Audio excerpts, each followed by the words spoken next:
अगर बूथ पे जाओ तो घबरा तो नहीं जाओगे? ये बीजेपी वाले आपको रोकें तो रुक तो नहीं जाओगे आप लोग? बूथ पे जाओगे वोट डालने? बताओ बीजेपी हार गई कि नहीं हार गई?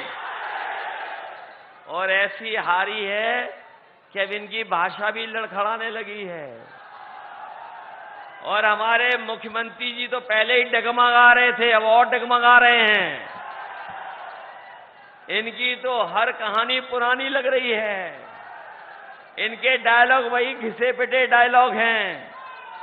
बताओ ये घिसे पिटे डायलॉग दे रहे हैं कि नहीं बोल रहे हैं? वही पुरानी कहानी सुना रहे हैं कि नहीं सुना रहे हैं? हमें दुख है इस बात का कि प्रदेश के मुख्यमंत्री पेपर लीक पर कुछ नहीं बोल रहे हैं। पेपर लीक जो हो रहा उसमें कुछ नहीं बोल रहे हैं। वैसे तो इनका बुलडोजर हमेशा तैयार रहता है लोगों को डराने के लिए, लेकिन पेपर लीक वालों के लिए बुलडोजर और बुलडोजर की चाबी खो गई है। बुलडोजर इनका गायब है। और याद रखना नौजवानों, ये पेपर लीक हुए नहीं हैं, पेपर लीक कराए गए हैं। हम अपने नौजवानों को कह के जा रहे हैं, दिल्ली में 30 लाख नौकरियां खाली हैं। उन नौकरियों को आरक्षण के साथ भरने का काम करेंगे जिससे हमारे नौजवानों को नौकरी मिल जाए। इसलिए जहां नौकरी मिलेगी, किसानों का कर्ज माफ होगा, पुरानी पेंशन बहाल होगी, शिक्षा मित्र रोजगार 69,000 वाले नौजवानों की मदद होगी। वहीं हमारी माताएं बहनें जो गरीब हैं, जिनके पास कोई साधन नहीं है, न उनको सम्मान मिल पा रहा है, उनके लिए हम लोग अकाउंट में हर साल 1 लाख रुपए भेज दे करके उनकी मदद करने का काम करेंगे। राशन भी देंगे, राशन की मात्रा भी बढ़ाएंगे। और जो इन्होंने महंगाई बढ़ाई है, महंगाई को रोकने का काम करेंगे। न केवल हमारी जरूरत की चीजें महंगी हुई हैं, बिजली का बिल भी महंगा हो गया है, डीजल तो महंगा हुआ ही है, गैस सिलेंडर महंगा हो गया। हमारे नौजवान जो मोटरसाइकिल खरीदते होंगे वो जानते होंगे, पहले 10 साल पहले कितने रुपए की मोटरसाइकिल आती थी, आज सोचो कितने रुपए की मोटरसाइकिल आ रही है।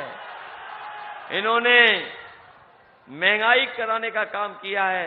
इसलिए महंगाई के खिलाफ, अन्याय के खिलाफ और किसानों के भविष्य को बेहतर बनाने के लिए आप लोग हमारी मदद कर देना। हमने भरोसा दिलाया है कि सरकार बनेगी तो चीनी मिल शुरू करेंगे। अगर हमें नहीं लगानी पड़ेगी, जिस तरीके से नेताजी ने कभी चीनी मिल लगाई थी, नहीं, अगर हमें नई भी चीनी मिल लगानी पड़ेगी तो अपने किसानों का भविष्य को सुधारने के लिए नई चीनी मिल लगाएंगे।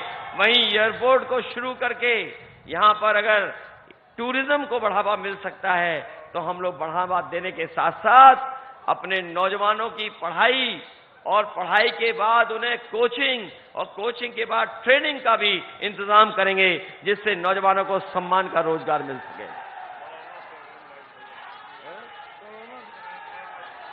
और ये जो रेल से नहीं जुड़ा हुआ है पडरौना, 4 तारीख को जब सरकार बनेगी तो पडरौना कुशीनगर भी ट्रेन से जोड़ने का काम होगा। ये लोग अच्छे दिन तो लाए नहीं, लेकिन 4 जून को जब ये चले जाएंगे तो हमारे आपके खुशियों के दिन आएंगे।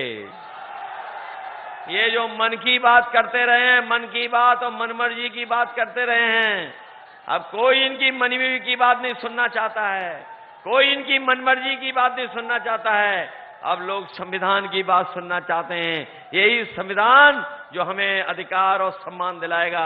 हमें पूरा भरोसा है इस बौद्ध की धरती से, भगवान बुद्ध की धरती से ये संदेश जाएगा कि यहाँ के लोग जागरूक हैं, समझदार हैं और जानते हैं कि संविधान कैसे बचाना है। इसलिए संविधान को बचा करके अपने बाबा साहब भीमराव अम्बेडकर जी के सपनों को पूरा करने का काम करेंगे।